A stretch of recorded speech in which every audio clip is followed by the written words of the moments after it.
A Skeptic's Path to Enlightenment is a nonprofit organization supported by your donations that keep our podcast free and ad-free. To support us now, visit our website at skepticspath.org. We accept cash, credit, Bitcoin, and other cryptocurrencies, and your donations are tax-deductible in the U.S.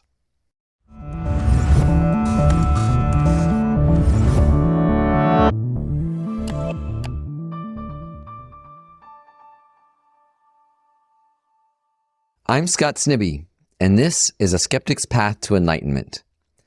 Dan Harris is the host of the hit podcast 10% Happier.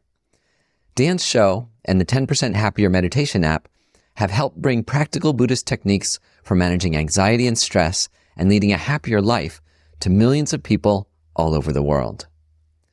Dan is a former ABC News anchor who reported from all over the world, covering wars in Afghanistan and Iraq, and producing investigative reports in Haiti, Cambodia, and the Amazon. But after experiencing an on-air panic attack while hosting Good Morning America, he knew he had to make changes. Despite initial misgivings, he turned to meditation. His experience enriching his life through meditation is documented in his #1 New York Times bestselling book, 10% Happier. Dan now lives in New York with his wife and son, where I had a chance to talk with him a few weeks ago.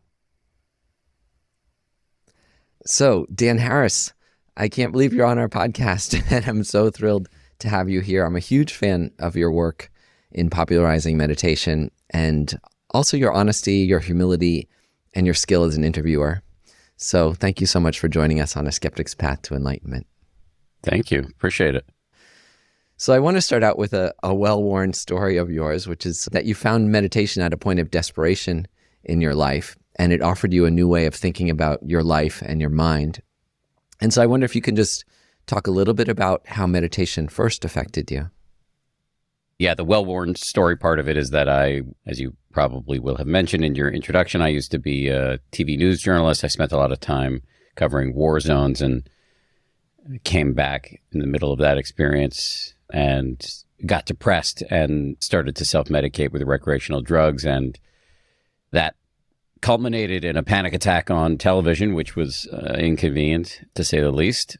Just to be clear, I wasn't high on the air when that happened, but my psychiatrist, the shrink who I consulted afterwards, pointed out that the sort of ambient level of drug use in my life made it more likely for me to freak out and have a panic attack. So that kind of set me off on a path that ultimately led me to meditation. And I found it just incredibly useful because I'd spent my whole life really just owned by this voice in my head, by which I'm not referring to schizophrenia, but, the sort of inner narrator that is constantly yammering away at you. And when you're unaware of this nonstop conversation, which, as I often joke, if we broadcast aloud, you would be locked up. When you're unaware of all of these neurotic obsessions and compulsions flitting through your mind, then they just completely own you. And that was true for, 39 years of my life. It's still largely true now, but less true now at 51. So can you talk a little bit about what meditation did for you initially? Oh, yeah, that was your question. I'm actually in the middle of rereading my first book as we speak. I haven't read it since it came out really 9 years ago, but the 10th anniversary is coming up and I'm writing a new preface for it. So I have this odd experience of rereading the book and remembering a lot of things. Side note, I have this friend, Sam Harris, who's quite a popular podcaster and author. And I remember before my book came out having lunch with him, and he was talking about one of his books, and he said that it felt like another person wrote it. And I thought that was sort of out there and strange thing to say. And now I feel that way as I read this book. But it does give me fresh memories of what it was like to start meditating for the first time. And I think the first thing that I noticed was that it wasn't bullshit. I had long assumed that, meditation was in the same bucket of hippie nonsense pastimes as hacky sack. But actually sitting and having this structured collision with the voice in your head where you're trying to focus on one thing at a time. Usually it's the feeling of your breath coming in and going out. And then every time the mind wanders, you start again and again and again. And people think I noticed my mind has wandered. I must be bad at this. But actually, that waking up from distraction is not proof of failure. It's proof of success. It's the whole point. What you want to do in meditation is not achieve some thought-free, blissed-out state, although, I mean, I think that's possible at the deep end of the pool. But generally speaking, for most of us, the point is to see how wild the mind is so that you're not so owned by it. And I think I got that pretty quickly. I had read enough books before I actually started to meditate, and it was just abundantly clear to me in my first experience as a meditator, oh yeah, this is exercise for the brain and the mind. And I think it took a few weeks before the benefits kicked in. The first data point was I overheard my wife at a cocktail party telling one of our friends that I was less of a shithead, which actually is a funny story, but is a serious data point in some ways, because it's hard to, gauge your progress in meditation. It's not like with exercise where you might see changes in your body.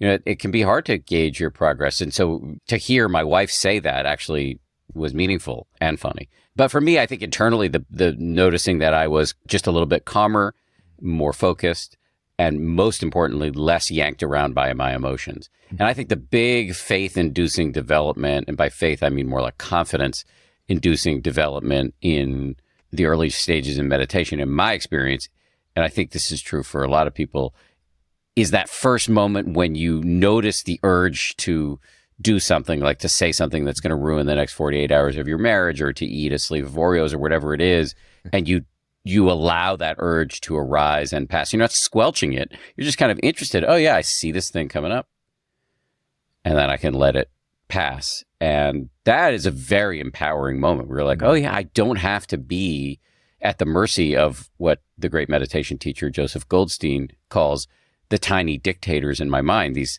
thoughts march through our consciousness and we just act them out as if we have to, but you don't have to. And that's, I think, for me at least, the beginning of real progress. I'm particularly interested, now, I guess it's 10 years later since you wrote that book. How has meditation in your life changed since then? What role does meditation play now in your life compared to when you first started? I've noticed, there's one thing I noticed, your theme music changed from, kind of Eddie Van Halen rock and roll to a more ambient Brian Eno music. And I wonder if that reflects some inner change in you as well. Yeah, the music thing is actually, I'm going to answer your actual question. I'm going to remember it this time. But the music on my podcast changed not because of necessarily any shift in my personality or penchants or proclivities. It was more that when I first started the podcast, it was housed within ABC News, and they were not willing to pay for good music. So they just took something out of an audio library, and it was just piece of shit crap track of, like, as you said, like a guitar riff that is just terrible. And we got complaints about it over the years, and they were all correct, every person who complained. And then finally, we just got our act together. Now the podcast is not owned by ABC. I don't work at ABC anymore. I love ABC. This is in no way to denigrate my former employer. I have a lot of loyalty and love for them. But anyway, I now have the freedom to get new music, and I reached out to the front man for one of my favorite indie rock bands, Islands, Nick Thorburn, and he actually did the music for Serial, which is a reasonably well-known podcast. And so he did our new track. Anyway, to answer your actual question, meditation is a huge part of my life. I think a significantly bigger part of my life now than when 10% Happier came out 9 years ago, in that I do more of it and I go on more meditation retreats. And my whole career, I've quit ABC News, so my whole career is built around meditation and sort of happiness or psychological well-being more broadly. I think my practice involves way more loving kindness meditation than it did when 10% Happier came out. I'd say that's probably the biggest single shift. And can you describe what that means for you, loving kindness meditation? Something I've learned talking to so many different people is that these words have different definitions for people. So what is loving kindness meditation for you?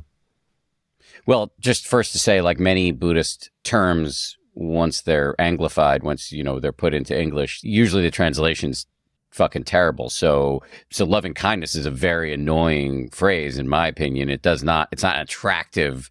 When I first heard the term loving kindness, I was like, this sounds terrible. Or maybe pornographic. I don't know, just not interesting to me. And that's probably like my male conditioning, but the ancient Pali word, Pali is the language that was spoken at or around the time of the Buddha. It's unclear to me whether the Buddha actually spoke Pali, but it's definitely the language in which his teachings were written down. And the ancient Pali word is metta, M-E-T-T-A, which I think a better translation for that would be just friendliness. And actually, that is closer to what the word actually means. That's a great and interesting term that you can develop just kind of a coolness. And by cool, I mean not in the pejorative. Like, you're just like kind of cool with everybody and everything, including yourself.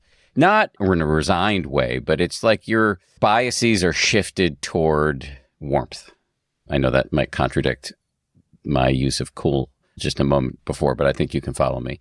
And the practice itself is very annoying, at least at the beginning. Many of your listeners will have heard of it or have heard these instructions, but generally you start with an easy person. Actually, interestingly, in Asia, the progression is you start with yourself and then move through a succession of beings, people or animals, and send them a bunch of rather trite phrases that I'll share with you in a second, well wishes. But because in the West, we have this pronounced tendency toward self-hatred, many teachers have done this sort of bait and switch tactic where you start with an easy person. So that can be a kid or an animal, a pet, and you just generate an image in your mind or a felt sense of them. And you repeat phrases like, may you be happy, safe, healthy, live with ease. May you live with ease. And then you move on to yourself, a mentor, a neutral person, somebody you overlook but is around you, a difficult person. Generally best not to start with Hitler, maybe just like a mildly annoying person. And then finally, all beings everywhere. And I did not like this practice when it was first introduced to me. It just sounded really treacly and forced and saccharine. And I had a very powerful experience, however, doing it on a meditation retreat. And then I learned all of the science that shows that this practice can, have very powerful physiological, psychological, and even behavioral benefits. And so now it's a big part of my practice, and it's definitely made my world a better place. And I'm no utopian, but I do think it would improve the world at large if this practice was applied in a more widespread way. Yeah, it'd be nice to sit down with Vladimir Putin and do 10 minutes of loving kindness meditation. See how it works. Lock him up at The Hague. That might be more effective. Yeah, start with that. Then he'd have more time to practice. Mm-hmm. This phrase about not being the same person is very famous. I think Heraclitus said, you never visit the same river twice, which is the metaphor for how we're constantly changing. You've changed a lot in the role meditation plays in your life, as well as your career, as you mentioned, moving from network TV journalism to wellness, yoga, meditation space. How does that transition in your personal identity feel to you? I mean, mostly very positive. I'm a significantly happier person now than I was when I wrote the book, for sure. I would say there have been moments of struggle over the last 18 months since I left ABC News of, some identity stuff, who am I without, being on television. But that seems to come and go pretty quickly. And I'm pretty sure I will do more TV. I don't think I'm going to go back to being a news anchor. I wouldn't rule it out, but I doubt it. But I expect I'll do some stuff, whether it's in news or documentary in the future. But yeah, so I'd say the toughest stuff is around that, but most of it is really positive. I mean, it's an incredible opportunity to build my whole career around what I'm interested in is awesome. My days are spent almost entirely writing my next book, which isn't fun, but it feels important, and hosting my podcast. That's like the vast majority of my time. And that's a pretty cool opportunity as opposed to being, my old life. I loved being a journalist, but balancing that with my side hustle and meditation was very hard. And also after a while, I think the fire went out around chasing every bit of breaking news. I have covered so many horrifying things. I think I just was ready to not do that anymore. Not only because of the difficulty of actually covering the stories, but just what it does to your life, to not be in control of your own schedule. At age 50, after 30 years of being tethered to the news in that way, it's nice not to do that anymore. Sounds like you're more in control of your life and your mind now. Yes. You mentioned a new book you're working on. I don't know if you're willing to talk about what that is exactly. No, I'm happy to talk about it. It's a straight up sequel to 10% Happier. So the action in this book picks up when 10% Happier comes out. And in the first book, which was called 10% Happier, the inciting event, if you think of it like a movie, the event that kicks out, and I actually do kind of think about these books as movies in a way that I want them to be very entertaining, that you can read them in an afternoon. In order to do that, though, it takes me, 5, 6, 7 years to learn all of the stuff and then make a hyper palatable narrative. So the inciting event of the first book was me having a panic attack fueled by cocaine, and the inciting event for this book is what's called a 360 review, which is, if you've ever worked in the corporate world, it's this corporate technique where some executive coach will identify a particular executive, and then they'll do an anonymous survey of that executive's bosses, peers, and direct reports to get a 360 sense or panoramic sense of their strengths and weaknesses. So I did that, but I added in my wife, my brother, and some meditation teachers, plus my colleagues at both my company, my 10% Happier company, and also ABC News. So 17 people gave hour-long anonymous interviews, and I was pretty cocky. I mean, I didn't think I was perfect. I mean, my book was called 10% Happier, so I didn't walk around thinking I was some enlightened guru, but I didn't think my behavior was as bad as was reflected in that report.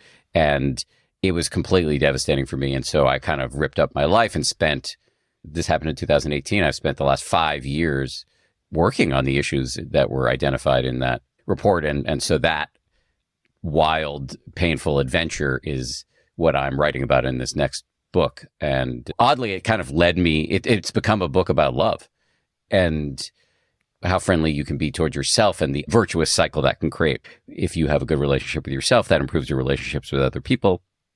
And because those relationships with other people are, according to all the data I've seen, the most important variable in human happiness, that then gives you warmer inner weather for yourself, and then that improves your relationships even further. And I call that the cheesy upward spiral. And I've really seen that play out in my life. Anyway, so the book is tentatively entitled Me, A Love Story. My publisher hates that title, but I think it's really funny, so I'm probably going to do it. Coming from you, I think it's fantastic because you're quite critical of all these, soft or new agey words. So to hear you say love so sincerely, I think is quite heartwarming. I don't know how sincere it is. I mean, it's both sincere and it's very sincere on one level. I mean, I really do mean it. And this is when I say me, a love story, it's not just about self-love. It's about, my relationships with everybody. So it's I think a holistic understanding of love, and also knocking love off of this is the less sincere part, knocking love off of its pedestal as this, in other languages, they have many words for love. There are many different types of love that are taxonomized, say in ancient Greece, for example. But we have this one word that we use to cover a whole range of relationships. So I'm trying to get people to think about love in a more capacious way.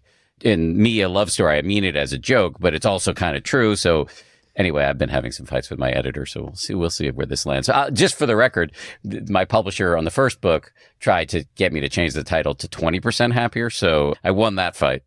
See if I win this one. That's amazing. And say the Buddhist definition of love is quite different than the one we look up in the dictionary, in U.S. English. So can you just talk about what the word love means briefly when you do it in meditation? Well, it's back to the discussion about metta, in my view, METTA, friendliness. I think of love, and, if there are Buddhist scholars listening, they may disagree with me, but to my understanding in Buddhism, I think of love or compassion as really anything north of neutral, and this is wired deeply into us via evolution. We're I'm not making a new point here, but we're social creatures.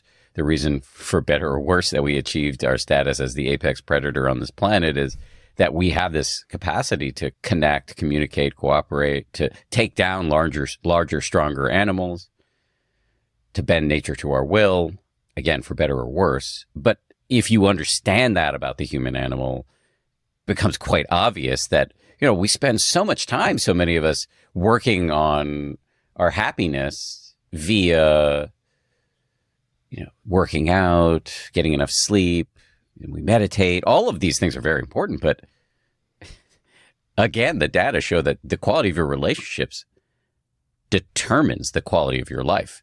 That's a quote actually from the great Esther Perel, a magnificent human being and host of her own podcast and sort of well-known couples and relationship therapist. And so this is just indisputably true. It's so obvious when you think about how we evolved, and yet not the first thing people think about when they start, optimizing for health and happiness. But it should be. That's a word salad on how I think about love, as covering anything from your relationship to the barista to your romantic partner and all the relationships in between. And the really cool thing, and this is what's so amazing about Buddhism and meditation, and this is borne out in the science, is that this is not a factory setting. It's a skill that you can work on your love game through meditation and lots of other skills. And it will benefit you and everybody around you. And of course, the line between you and everybody around you is pretty porous. So that's another thing that's interesting to contemplate. I really like hearing you talk about the benefits of meditation strengthening relationships, because I don't think that's typically the way people think of meditation. They usually think of it as something inward, private, that makes you sort of happy all by yourself, which can happen.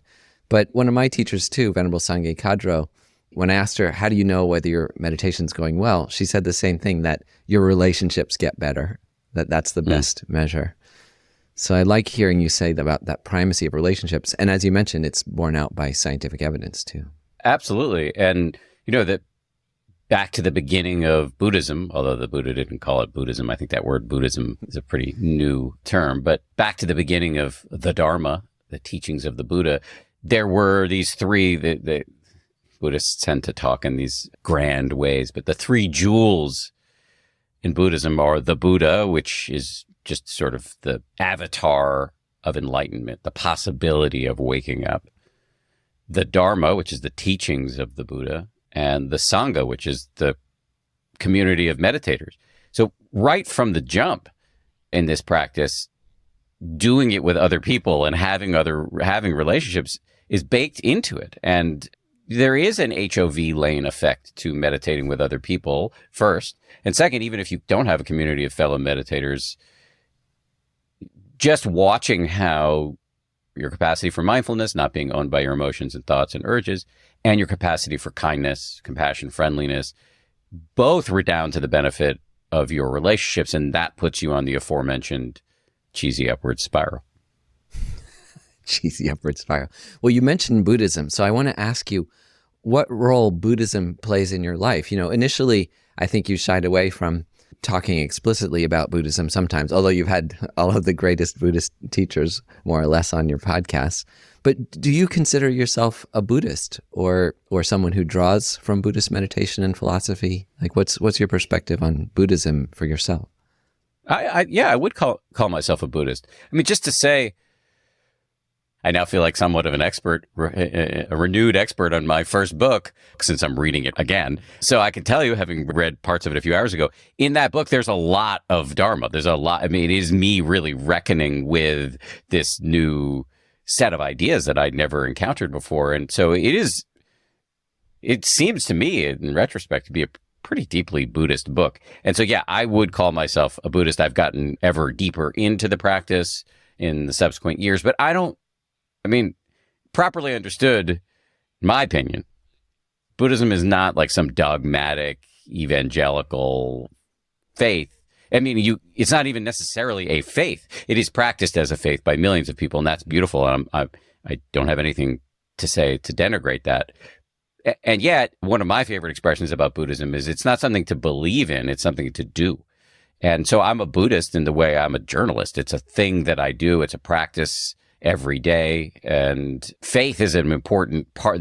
That's a word that's used a lot in Buddhism, but it's not necessarily believing in things you can't prove. It's just confidence in the efficacy of the practice, of the practices, because it's not just meditation. It's how to live your life in the best possible way. So yeah, I definitely think of myself as a Buddhist, and yeah, I would recommend everybody check it out because I think there's a lot of wisdom there. But that's not to say that there isn't an amazing amount of applicable wisdom in other traditions, from Stoicism to Sufi Islam and on and on.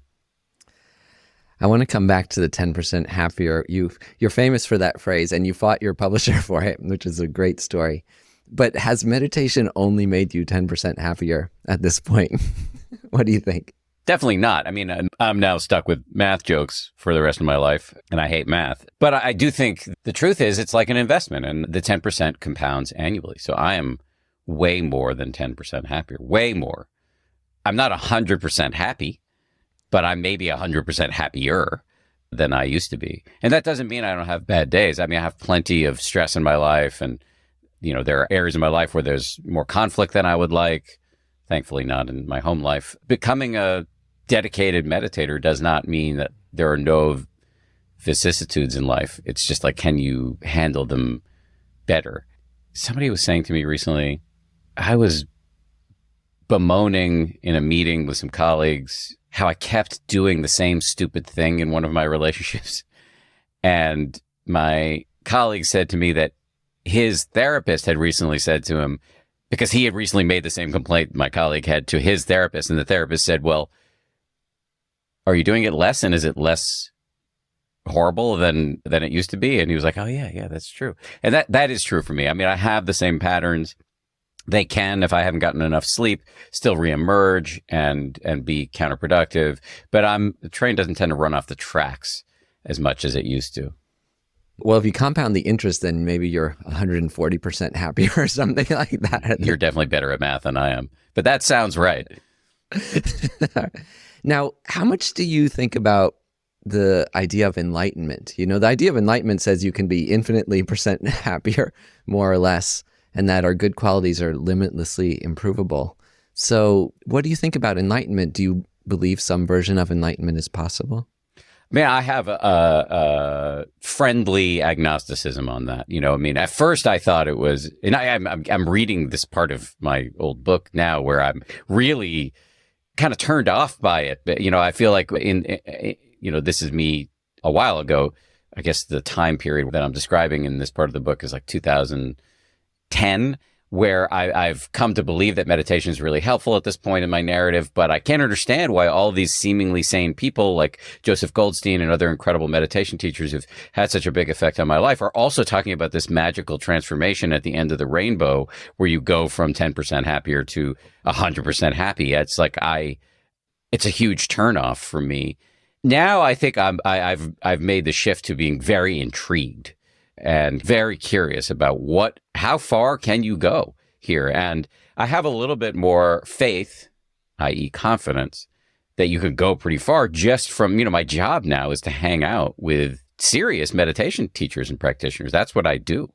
And many of these people move through the world in a much different way than I do, and most people do. And it seems to suggest to me that there's something going on here. Now, it's possible that the causal link is that they became great meditators because they were already wired that way, but I'm not sure that's true. I'm thinking about Joseph Goldstein, for example. I think, as I did, he came out of a neurotic Jewish family, and I think he probably would have ended up like a neurotic Jewish architect or lawyer, but now he's a way less neurotic meditation giant. I've spent a lot of time with Joseph. He's slept over at our house. I have gone on many retreats with him. I have started a business with him. I have spent a lot of time with Joseph and observed him in many social occasions, many different contexts. And the dude has never let me down. And so 50 years of meditation, more actually. I mean, he's definitely not perfect, and he wouldn't say he was perfect. But something's different. And, I spent a couple of weeks recently in the orbit of the Dalai Lama. Same thing. It's like, I'm a pretty skeptical guy, but you spend some time around the Dalai Lama, like something is up there. He is a different kind of dude. And so it does give me some curiosity and some degree of confidence that you can take this meditation thing pretty far. Yeah. Yeah. When you meet someone like His Holiness, it certainly seems that enlightenment is possible. This is a little personal, but you're very open with your own struggles. What are you still struggling with psychologically, and what meditative and philosophical tools are you finding helpful in those struggles? A lot of it is work related. Luckily for me right now, my personal life is quite blissful. I married very well. That relationship is consistently a source of support and happiness for me. And we have an 8-year-old son who's healthy and just awesome. So that part of my life is really good.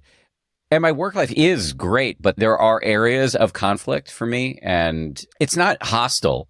So it's not that. It's, I've had periods of time at ABC News where it was war or competition and fights and going to the management and complaining about somebody else back in, way back in the day. That is not what's happening right now. It's a pretty polite situation. But there are interpersonal dynamics within my world that are hard to manage.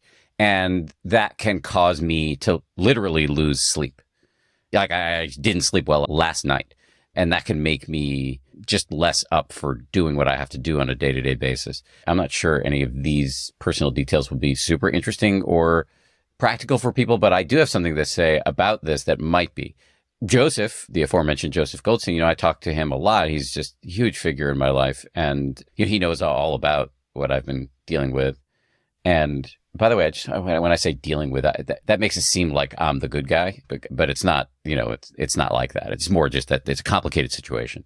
And anyway, talking to Joseph about it, he teaches in these little expressions, kind of little mantras, these little slogans that he drops, and that are really helpful. He has all these phrases that come up repeatedly in his teaching and in his own practice, and he'll share them with his students like me, and then I find that they come up in my own mind a lot at times when I need them. And so I was talking to Joseph recently and complaining about this situation at work, and he was like, first of all, when you notice yourself going down the toilet about this, just use the phrase dead end. You've thought about this enough. It's been going on for a year and a half. There's nothing new to think about. Dead end. Just think about something else. Change the channel. And then the other little phrase is love no matter what. Again, love can sound like a treacly, empty bromide, but he just means having a baseline of well wishes, of some degree of benevolence and cognitive, if not emotional, empathy for the other people. Another little phrase of his that he uses is don't side with yourself. Try to think through situations from the other point of view. And when I notice, as I do quite frequently, especially if I haven't slept, that I'm getting cantankerous about whatever it is that I'm dealing with, these phrases can come to mind and can be really helpful. That's fantastic. I'd love to ask a little more. I've struggled with this myself in forming various organizations and being a leader. You're not just talent on 10%, right? You're a manager, you're a leader, you're an entrepreneur. I'd love to hear more about how you bring ideas from Buddhism and meditation into leadership, and also how that conflicts with profit, the way companies are structured and needing to pay the bills and make payroll and, fire people when they don't perform. How do you run a profit-making organization according to compassionate principles? And, even is capitalism compatible with compassion? Oh, well, that's a huge question. And because I'm not operational in the company, in other words, nobody reports to me, I haven't thought that much. I mean, I've thought about it a lot, but I would say that our CEO and other executives have gone way deeper on this than I have. But I think my bottom line answer is that it absolutely can be compatible. Like, I don't defend capitalism to the hilt, but it is definitely the best system I know of. So this is what we're operating in. These are the conditions, to put it in Buddhist speak. And, I like nice stuff. I like making money, and I don't see that as a huge problem until it's genuinely a huge problem that you're hoarding resources and are not generous and are creating harm for other people. But I don't think, and maybe this is delusion on my part, actually, it'd be interesting to hear you or others poke holes in this, but I think making a decent living, having nice things in my life makes me happy and comfortable and gives me the energy and resources to do more things that are useful for other people. And so I see it as sort of a mutually beneficial double helix. I think you can have income inequality at the extremes that does become extremely problematic. But I don't think I'm there, but maybe I am. There's this quote often attributed to the Buddha: people who are overly attached to their views and opinions wander the world annoying people. And so, I really do try to, and I was very annoying for a long time because I would get dogmatic about issues. So I'm working through what you're asking me about in real time, and I'm just trying to signal genuine openness to rethinking this. In terms of running the business, running my relationships with people, I don't have to hire and fire, but, I think a lot about staff development, specifically on my little team, my podcast team. There's like 10 of us. And yeah, I do think a lot about that. And, compassion doesn't mean being catastrophically nice. I'm not going to keep somebody on staff that's not working for us and not working for them. The most important thing to keep my eye on in terms of being compassionate is the quality of the show. And if somebody's hurting the functioning of the show or not in the best role for them, we have to be nice about it, but do the thing we have to do. And I have quite a bit of confidence that that is doable. I don't know. You've built more organizations than I have. Do you agree with what I'm saying? Yeah. The thing is, in the strain of Buddhism that I come from, there's no object that is inherently bad or good, even, billions of dollars, but it's your attachment. So they say you can enjoy anything in life as long as you can do it without attachment, which is easier said than done, including money, sex, everything else can be a vehicle for love, compassion, and, a better world. But it's the attachment that's so poisonous. If you can free your mind from that, then, you figure out how to wisely use all of those things in the service of happiness and humanity, right? Well, I will not claim to be non-attached. Yeah. I think that money is such an interesting thing to think about from a Dharma perspective. And we've done a lot of episodes on this. Actually, we just recently did in January a couple of episodes on money and psychology and Buddhism. And this is just a really rich, interesting area. And I will not claim to have figured this out, but I've definitely done quite a bit of thinking about it. You have agreed to lead a meditation for us, which I'm really looking forward to. And we'll air that in the week after your interview. Can you just briefly talk about what that meditation is? Sure. I thought we talked about loving kindness, so I thought we would do loving kindness for skeptics. Or not. You don't have to be a skeptic to do this, but I definitely try to aim my content at people who have some degree of hostility at the content itself or at themselves. Yeah, I think just learning how to exercise your friendliness muscle. Sometimes I've said exercise your love muscle and people have taken that the wrong way. That's good. I said that on a TV show once with Nick Cannon, the TV host Nick Cannon. I was on his show. I don't think that show exists anymore. Anyway, he called me out on it immediately and the audience liked it. But anyway, yeah, we're going to exercise our friendliness muscle. Now we know what we're going to post to Instagram in a square. Exercise your love muscle, Dan Harris. That's right on brand for me.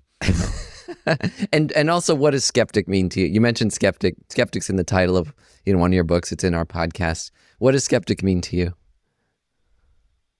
I mean, I try to be a skeptic who doesn't take anything, on faith. I don't believe it just because the Buddha said it or anybody said something to me. I test it out for myself. And that is actually a very Buddhist notion. As you know, one of the rallying cries of the Buddha was something called ehipassiko, which is come see for yourself. Don't believe anything I'm saying. The Buddha, I'm speaking for the Buddha here, which is probably not the best thing to do. But anyway, he said, don't take anything I'm saying just on face value, just because I'm saying it. Check it out. And so that's, I think, a healthy skepticism that can keep you out of like a narcissistic cynicism. Mm-hmm. Perfect. Well, Dan, it's an extraordinary pleasure having you on the podcast. Thank you so much for agreeing to do it in your busy schedule. And I think it will have a great positive effect on everyone who hears it. It's wonderful hearing you tell your story on the other side of the microphone. So thank you very much. Thank you. Thanks for joining me in my conversation with 10% Happier podcast host and best-selling author Dan Harris. If you enjoyed this episode, please consider making a donation to our podcast. A Skeptic's Path to Enlightenment is a nonprofit organization supported by donations that keep all our content free and ad-free. To support us now, visit our website at skepticspath.org.